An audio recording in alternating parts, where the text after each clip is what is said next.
Lembayung Al-Quran, Datuk Dr. Haji Zahasan Muhammad. Assalamualaikum warahmatullahi wabarakatuh. Alhamdulillah wassalatu wassalamu ala Rasulillah. Innal hamdalillahi nahmaduhu wa nasta'inuhu wa nastahdihi wa nastaghfiruh wa natubu ilayhi wa natawakkalu alayhi wa na'udzu billahi min shururi anfusina wa sayyiati a'malina. May yahdihillahu fala mudilla lahu wa may yudlil fala hadiya lahu. Allahumma salli wa sallim wa barik ala Muhammad wa ala ali Muhammad kama sallaita wa sallamta wa barakta ala Ibrahim wa ala ali Ibrahim fil alamin innaka Hamidum Majid. Amma ba'd. Para pendengar yang dirahmati dan dikasihi Allah sekalian, kita masih lagi membincangkan ayat ke-5 ke-6 surah As-Saff. Bagi mereka memiliki tafsir Ibn Katsir, tolong buka pada jilid yang ke-9, muka surat 548. A'udzubillahi minasyaitonir rajim. Wa idz qala Musa liqaumihi ya qaumi ma tu'dzunani wa qad ta'lamuna anni rasulullahi ilaikum falamma zaghu azagha Allahu qulubahum wallahu la yahdil qaumal fasiqin. Wa idz qala عيسى ابن مريم يا بني إسرائيل إني رسول الله إليكم مصدقا لما بين يدي من التوراة ومبشرا برسول يأتي من بعد اسمه أحمد فلما جاءهم بالبينات قالوا هذا سحر مبين صدق الله العظيم. Dan ingatlah ketika Musa berkata kepada kaumnya, wahai kaumku, mengapa kamu menyakitiku sedang kamu mengetahui bahawa aku adalah utusan Allah kepadamu? Maka tak kala mereka paling dari kebenaran, Allah malingkan hati mereka dan Allah tidak beri petunjuk pada kaum yang fasik. Dan ingatlah ketika Isa putera Maryam berkata, hai Bani Israel, sungguhnya aku adalah utusan Allah kepadamu, membenarkan kitab yang turun sebelumku, iaitu Taurat, dan beri khabar gembira tentang datangnya seorang Rasul yang akan datang sesudahku, yang namanya Ahmad. Maka tatkala Rasul itu datang kepada mereka dengan bawa bukti-bukti yang nyata, mereka berkata ini adalah sihir yang nyata. Dalam kuliah lalu saya telah terangkan kepada tuan-tuan dapatan kajian yang dikemukakan sebagai contohnya dalam tafsir Fathul Bayan, demikian juga dalam Tahrir Tanwir, dan ada juga disebut dalam kitab Mafatihul Ghaib oleh Al-Imam Fakhruddin Ar-Razi. Tafsir beliau yang namanya Tafsir Kabir itu juga membawakan bukti bagaimana dalam kitab Injil contohnya dikemukakan disebut tentang yang telah saya nyatakan pada tuan-tuan ini namanya Parakalit atau Paraklitus yang disebut sebagai Kathiru Al-Hamdi oleh Dr. Carlonino. Ditanya oleh Syekh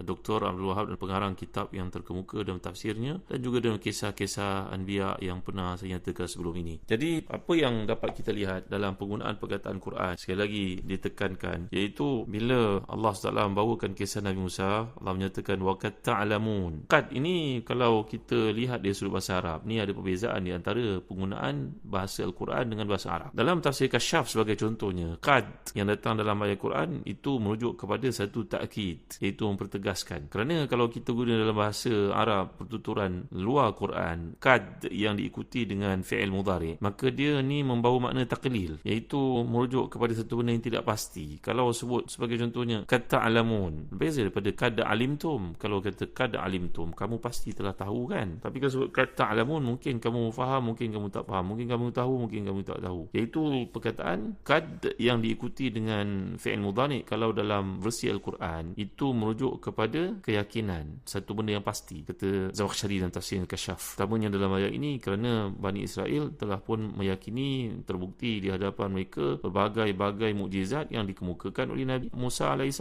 Tongkat Nabi Musa bertukar menjadi ular, makan ular-ular yang ditunjukkan oleh ahli-ahli sihir Fir'aun itu. Tongkat itu juga mengetuk laut hingga terbuka dan mudahkan mereka untuk pergerakan perpindahan dari bumi Mesir itu menuju ke Sinai dan seterusnya untuk memasuki Baitul Maqdis mengikut kehendak perintah Allah SWT yang dilambatkan prosesnya itu kerana keingkaran mereka. Dan tongkat itu juga digunakan untuk mengetuk batu hingga famfajarat min husnata asyarata aina, terbit daripadanya air untuk minuman Bani Israel ketika mereka dalam kehausan. Ini adalah satu benda yang pasti, mereka telah melihat. Jadi perkataan waqad ta'lamun di sini kata Zamakhsyari dan tafsirnya, maka ia merujuk kepada takkid, bukannya taklil. Dari sudut bahasa ada perbezaan antara penggunaan Quran dengan penggunaan di luar Quran, bahasa Arab ini. Cuma Tahir Ibn Ashur, beliau memberikan pandangan berbeza. Kita akan melihat pandangan beliau kemukakan Tahrir Tanwir itu perlu untuk kita baca, kerana ia banyak apa yang dikemukakan itu berada di luar kotak pemikiran. Iaitu kata beliau, qad ini bil mudhari huna bidalala ala anna anna ilmahum bidzalika mujaddad bitajaddudil ayat wal wahyi. Jadi perkataan kad yang digunakan oleh Allah di sini yang menunjuk kepada ilmunya atau pengetahuannya Bani Israel terhadap mukjizat-mukjizat yang diberikan Allah kepada Nabi Musa alaihissalam itu bersifat tajaddud. Maknanya setiap hari ada perkara baru yang ditunjukkan oleh Nabi Allah ini. Maka itu sepatutnya menambah lagi keyakinan mereka terhadap Nabi Musa, ketaatan mereka kepada Allah Subhanahu wa taala. Ini adalah satu perbezaan pandangan dikemukakan oleh Ibn Ashur berkenaan penggunaan perkataan qad ta'lamun di sini. Begitu juga kalau kita lihat dalam surah Al-Ahzab ayat ke-18, qad ya'lamullahu al-mu'awwiqina minkum. Jadi qad ini dalam bahasa Al-Quran dia merujuk pada takkid seperti ini nyatakan tadi. Cuma dalam konteks penceritaan Nabi Musa ni dia merujuk kepada tiap hari ada tajaddud, ada benda-benda baru yang dipersaksikan, dipertontonkan kepada mereka yang sepatutnya menambah iman mereka kepada Allah Subhanahu wa taala. Jadi di sini terkandung satu gambaran betapa jahilnya, bodohnya mereka bila mereka mutabalikkan persoalan, bukan untuk menghormati dan memuliakan utusan Allah itu, tapi untuk menyakitinya. Kerana dia telah terangkan dalam kuliah yang terdahulu bagaimana golongan Bani Israel Yahudi ini bersama Nabi Musa telah pun memberikan kepada baginda berbagai-bagai tuhumahan, fitnah, bahkan seperti yang disebut sebelum itu Qarun yang mempunyai kaitan dengan Nabi Musa AS sama ada sepupu atau bapa saudaranya yang telah pun didoakan untuk menjadi kaya, telah melontar fitnah kepada Nabi Musa dan mengatakan beliau ni bersekedudukan dengan perempuan pelacur sehingga perempuan itu hamil sebagai fitnah. Berbagai fitnah yang ditujukan kepada Nabi Musa AS. Dan kita juga melihat bagaimana telah pun dituduh Nabi Musa ni kena penyakit hernia bil udrah. Udrah ni dalam bahasa Arab merujuk kepada intifakh al-khisatain, iaitu merujuk kepada bahagian angin pasang yang berlaku kepada Nabi Musa sehingga baginda tidak memiliki zuriat sebagai contoh. Ini persamaan-persamaan yang berlaku kepada Nabi Musa AS yang sebutan namanya dalam Quran itu lebih pada 120 tempat atau mungkin pada 136 tempat, kerana persamaan yang banyak di antara Nabi Allah ini dengan Nabi Muhammad SAW. Nabi Muhammad pernah dilontar dengan nama Al-Abtar sehingga Allah menurunkan surah namanya Al-Kautsar, inna a'tainaka al-kautsar fasalli rabbika wanhar inna syani'aka huwal abtar. Maka Nabi dipanggil dengan nama Al-Abtar oleh Abu Lahab sebagai satu kejian, satu celaan ataupun satu penghinaan buat Nabi SAW, sebagaimana Bani Israel telah memanggil Nabi Musa dengan nama Udrah. Muslim-muslimat rahmati dan dikasihi sekalian, dapat kita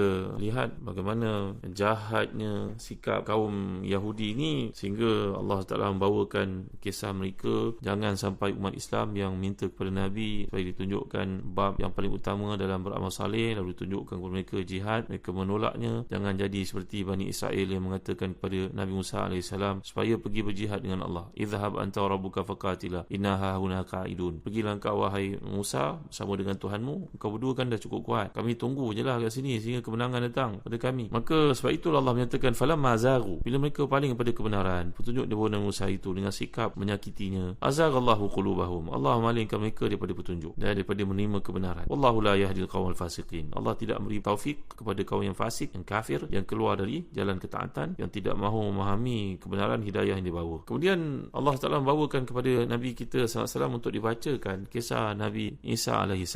Walamma ja'ahum bil bayinat, ketika datangnya Muhammad ataupun Ahmad ataupun Muqaffa ini membawa kepada manusia hidayah dengan berbagai bukti, tanda, mukjizat, qalu hadha sihrun mubin, mereka berkata ini merupakan sihir yang nyata. Untuk tuan-tuan, perkataan sihir ini disebut dalam Quran sebanyak 60 kali, sebanyak bilangan fitnah. Maknanya sihir ni satu benda yang mengakibatkan manusia pecah belah, suami isteri bercerai-berai, kejahatan berlaku sama manusia. Maka mereka sudah tidak ada lagi senjata nak ditujukan kepada Nabi SAW, maka mereka mengatakan bahawa Nabi itu pembawa sihir, iaitu satu yang mendatangkan kekacauan, mendatangkan fitnah. Kita kena faham dalam Quran perkataan fitnah bukan merujuk kepada tuduhan yang membawa kepada perpecahan, kejahatan. Itu dipanggil sebagai buhtan dalam bahasa Arab. Ada orang di salah tafsir Quran mengatakan wal fitnatu asyaddu minal qatli, fitnah lebih dahsyat daripada membunuh. Tak ada seorang pun di kalangan para ulama Islam yang mengatakan fitnah itu dalam arti kata yang kita faham dalam bahasa Melayu, yang merujuk kepada tuduhan. Kerana tuduhan itu satu bahagian daripada fitnah itu sendiri. Fitnah ni mesti kita fahami dalam konteks yang lebih luas. Ia apa sahaja kejahatan yang berlaku, pembunuhan, penganiayaan, perampasan hak, penganiayaan kepada orang, maka itu dipanggil dalam Islam sebagai fitnah. Samalah seperti di kalangan kita yang mentafsirkan Haji Akbar. Apa makna Haji Akbar? Haji Akbar dikatakan haji yang wukufnya jatuh pada hari Jumaat. Ini pendapat tidak pernah dikatakan oleh seorang pun daripada ulama Islam. Haji Akbar lah merujuk kepada haji keseluruhannya. Jangan dinisbahkan asal hari Jumaat berlaku wukuf maka itu dipanggil Haji Akbar. Tidak, ini satu kesilapan. Haji Akbar merujuk ibadah haji yang dilakukan, tak kira lah wukufnya jatuh pada hari Isnin ke, Ahad ke, Sabtu ke, Selasa ke. Tidak. Satu perkara yang dimaksudkan dengan Haji Akbar iaitu wukuf itu sendiri, Haji Akbar. Ataupun ibadah haji itu keseluruhan dia panggil sebagai haji akbar. Jangan ada di kalangan kita mengatakan haji akbar itu merujuk pada kelebihan wukufnya jatuh pada hari Jumaat. Ini adalah pendapat orang awam yang tidak tepat. Memang hari Jumaat punya kelebihan, tetapi kelebihan hari Jumaat itu mesti diasingkan daripada kelebihan wukuf, di mana orang pergi menunaikan ibadah haji telah mengeluarkan belanja yang besar, telah menggunakan berbagai kesempatan yang ada, tenaga yang dikeluarkan. Jadi dalam konteks saya ini, kalau kita perhatikan bahawa apa yang disebut falamma ja'ahum bil bayyinat, bila datangnya Nabi SAW bawa berbagai bukti, mereka mengatakan ini merupakan haza sihrun mubin, sihir yang nyata. Tadi saya nyatakan bahawa penyebutan perkataan sihir sebanyak perkataan fitnah dalam Quran, kerana sihir ini implikasinya adalah buruk sebagaimana buruknya fitnah yang berlaku dalam kehidupan manusia, iaitu kacauan, kejahatan, kezaliman, penganiayaan, sama banyak bilangan sebutannya. Seterusnya pada ayat yang ke-7, a'udzubillahi minasyaitonirrajim, wa man adzlamu mimman iftara 'ala Allahi al-kadhiba wa huwa yud'a ila al-islam wallahu la yahdi al-qauma adh-dhalimin yuriduna liyutfi'u nurallahi bi afwahihim wallahu mutimmu nurihi walau karihal kafirun huwa alladhi arsala rasulahu bil huda wa dinil haqqi liyudhhirahu 'ala ad-din kullihi walau karihal musyrikun. Sadaqallahul azim. Dan siapakah yang lebih zalim daripada mereka yang mengada-ngadakan pembohongan terhadap Allah padahal dia diajak kepada Islam, dan Allah tidak beri petunjuk kepada orang-orang yang zalim. Mereka hendak memadamkan cahaya, iaitu agama Allah, dengan mulut, iaitu ucapan-ucapan mereka, tetapi Allah telah menyempurnakan cahayanya meskipun orang-orang kafir membencinya. Dialah yang mengutuskan rasulnya dengan bawa petunjuk dan agama yang benar untuk memenangkannya di atas segala agama meskipun orang-orang musyrik membencinya. Jadi dalam ayat ini kita dapat lihat satu bab daripada balaghah. Yuriduna liyutfi'u nurallahi bi afwahihim. Ini namanya isti'arah, iaitu golongan musuh Islam ini cuba untuk melenyapkan agama, yang aktiviti mereka ni disamakan dengan orang yang ingin memadamkan matahari dengan mulutnya. Apakah mungkin? Jadi nur Allah yang disebut di sini, nurullah, iaitu cahaya Allah, ini merujuk kepada Islam, Al-Quran, Nabi SAW, seperti disebut oleh Imam Fakhruddin Razi dalam tafsirnya Mafatihul Ghaib. Jadi usaha mereka ni memang merupakan usaha yang tidak akan berhasil. Siapakah yang lebih zalim daripada orang yang mengadakan pembohongan? Dalam bahasa Arab, kalau kita lihat perkataan kadhib, itu berbeza daripada perkataan iftira. Bahawa kadhib ini berarti mengikuti satu pembohongan yang diimitate, diambil, dicontohi daripada orang-orang lain. Ini namanya kadhib. Tapi kalau iftira ini, dia firya ataupun iftira, dia merujuk kepada satu perkara yang mereka ada-adakan. Jadi ayat ni menyatakan siapa yang lebih aniaya dan derhaka daripada mereka itu, dan siapa pula yang lebih aniaya dan derhaka daripada golongan yang sengaja mengada-ngadakan dusta atas nama Allah, iaitu menyatakan bahawa Islam bukan bersumber daripada Allah, sedangkan dia diseru oleh siapa pun kepada agama Islam yang disampaikan oleh para Nabi, khasnya Nabi Muhammad SAW, yang isinya adalah penyerahan diri kepada Allah. Tidak ada yang lebih aniaya daripadanya. Kerana itu Allah tidak memberi petunjuk dan Allah tidak memberi kepada mereka ni kebaikan, iaitu tak ada kemampuan untuk melaksanakan ajaran kebenaran dan juga kebaikan. Jadi bila dinyatakan di sini Allah tidak memberi hidayah kepada kaum yang zalim, yang solid kezaliman dan penderhakaan mereka, mereka yang menolak ajakan kepada Islam secara terus-menerus ni, mereka berusaha untuk memadamkan cahaya Islam yang dipancarkan oleh Allah dengan mulut mereka, iaitu dengan lidah mereka. Mereka membuat pembohongan, mengada-ngadakan